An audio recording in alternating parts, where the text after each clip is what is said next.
일본 전국시대 때 어느 마을에 왕따가 한 명 살고 있었습니다. 사람들과 어울리지 못했던 그는 세키가하라 전투에 참전했다가 그만 패잔병이 되죠. 그저 고향으로 돌아가길 원했던 그는 패잔병을 잡으려고 쫓는 사람들을 죽였고 고향에서마저 배척을 당하게 됩니다. 그런데 다행히 그를 불쌍하게 여긴 한 스님의 도움으로 그는 죽음을 면하고 3년 동안 독방에서 죗값을 지르며 생활을 하게 됩니다. 그리고 그는 그 안에서 무사로의 심신수양을 하며 많은 깨우침을 얻게 됩니다. 또한 그는 자신만의 검술도 개발하게 되죠. 그것은 바로 이도류, 좌우 양손에 각각 검을 들고 싸우는 검술이죠. 그는 독방에서 파리를 잡으며 한 손으로 파리를 잡을 때보다 두 손으로 파리를 잡을 때 더 짧은 시간 동안에 더 많은 파리를 잡을 수 있다는 것을 발견하며 이도류라는 검술을 장시하게 됩니다. 그리고 그렇게 3년간의 독방 수행을 마친 그는 무사로의 꿈을 꾸며 여러 지역을 돌아다니며 수행을 합니다.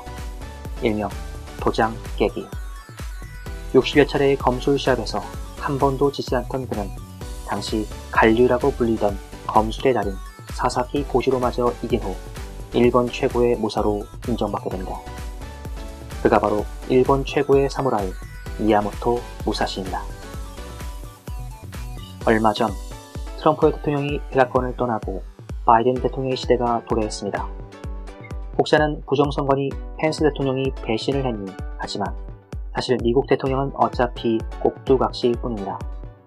부정선거는 과거부터 항상 있어왔고 펜스 부통령 역시 조연 역할을 맡은 시나리오상의 한 배우일 뿐입니다. 사실 시나리오 작가는 따로 있죠. 사람들은 그들을 소위 딥스테이트, 프리메이슨, 일루미나티, 빌더버그라고 부르죠. 그리고 그 시나리오 작가의 펜대에 의해 누군가는 백악관을 떠나기도 하고 누군가는 백악관을 차지하기도 합니다.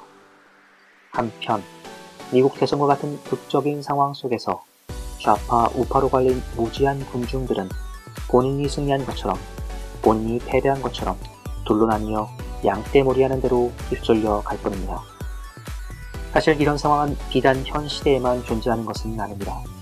과거 쥐고 대웅수로 파미르 고원의 고대 문명국가가 시작되었을 때부터 천문에 기반을 둔 북극성 신앙의 신분 제도가 생겼을 때부터 목동의 양떼몰이는 늘상 있어왔던 일입니다. 양떼들만 무지하게 그것을 인지하지 못했을 뿐이죠. 시나리오 작가는 지금까지 예언이라는 방식을 통해 앞으로 일어날 일들을 암시하고 그리고 후에 일정표에 따라 그것을 실행시켜왔죠. 그렇게 시나리오 작가는 자신의 펜대에 따라 환호하고 웃고 우는 무지한 양떼들을 보면서 전지적 신이 된 것과 같은 쾌감과 우월감을 느꼈을 것입니다. 얼마 전까지만 해도 많은 사람들이 트럼프 대통령이 재선이 될 것이라고 예상했습니다. 왜냐하면 트럼프 대통령의 미국 우선주의가 미국의 국익에 도움이 되고 깡패 같은 그의 이미지가 중국 때리기 전략에 적합한 인물로 보였기 때문이죠. 그런데 시나리오 작가의 생각은 달랐습니다. 코로나 팬데믹으로 인해 손해본 돈을 누군가를 통해 만회를 해야만 했기 때문이죠. 그리고 그들이 빨대를 꽂을 대상은 바로 중국이었습니다. 그들에게 중국은 그저 살찐 대조로 보였을 뿐입니다. 그리고 살찐 돼지는 도축장으로 끌고 가서 배를 가르고 고기를 불어내야 하죠. 트럼프 정치 스타일은 오늘 도축한 돼지고기를 바로 구워먹는 방식인 반면 바이든 정치 스타일은 도축한 돼지고기를 2주일간 숙성을 시킨 후에 구워먹는 방식입니다. 트럼프는 중국의 주변국을 중국 고립화 정책을 위한 파트너로 삼고 중국을 굴복시키는 전략을 추진했습니다. 그래서 심지어 북한과도 손을 잡고 중국 견제의 파트너로 삼으려고 했죠. 그런 트럼프의 중국 견제 방식은 전쟁을 유발할 수도 있다는 단점이 있습니다. 남중국해에서 중국이 대만을 침공하거나 미군을 공격하면 트럼프는 그것을 빌미로 삼아 중국 주변의 동맹국들과 함께 무력으로 중국을 제압해서 굴복시키려고 했죠. 마치 청나라 때 아편 전쟁처럼요. 그게 바로 트럼프 스타일 중국 때리기 전략입니다. 그런데 시나리오의 작가의 마음이 바뀌었습니다.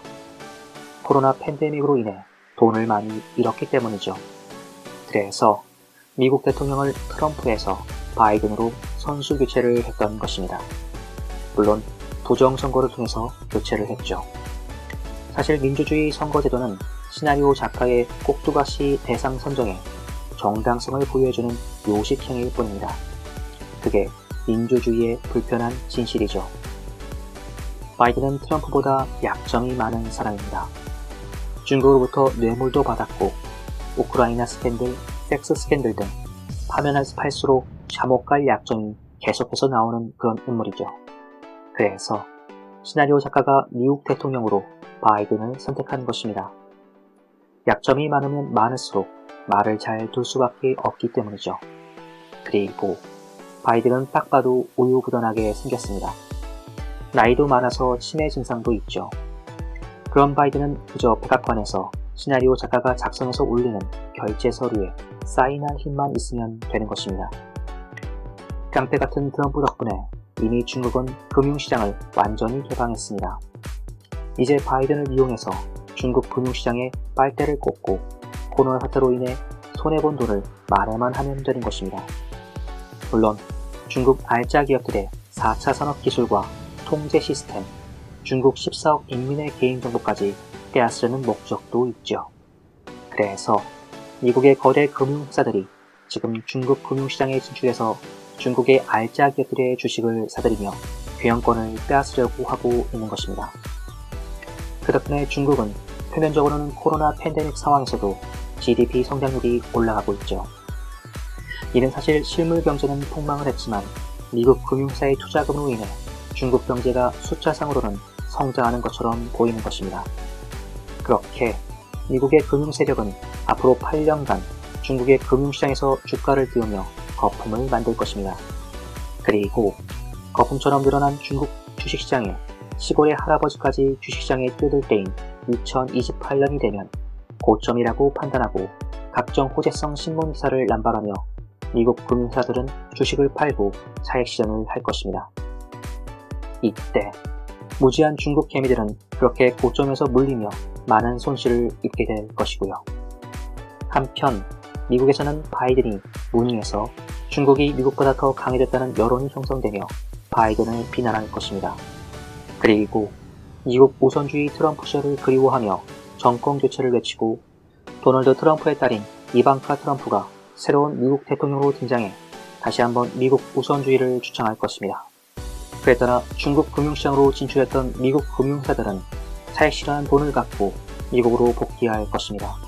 결국 중국은 빠져나간 외국 자본으로 인해 달러 부족 상황을 겪으며 IMF에 구제 금융을 신청하는 신세로 전락하게 될 것입니다.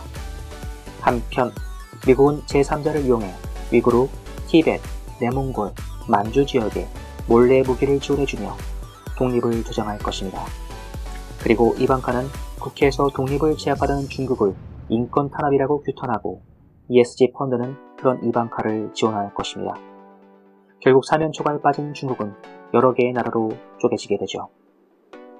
그리고 중국으로부터 독립한 나라들은 미국 자본과 기업이 들어가 위구르는 희토류, 티베트은 물, 내몽골은 육가공, 만주는 농산물 시장을 장악하며 광물과 식량 자원의 패권을 차지할 것입니다.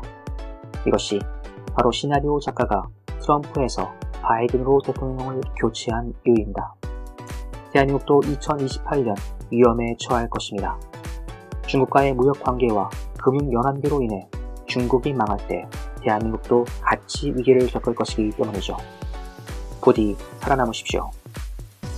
미야모토 무사시는 도장 깨기 검술 시합으로 실력을 쌓고 여러 곳을 돌아다니며 자신을 위험에 내던져 더 강인하게 만들기를 반복했습니다.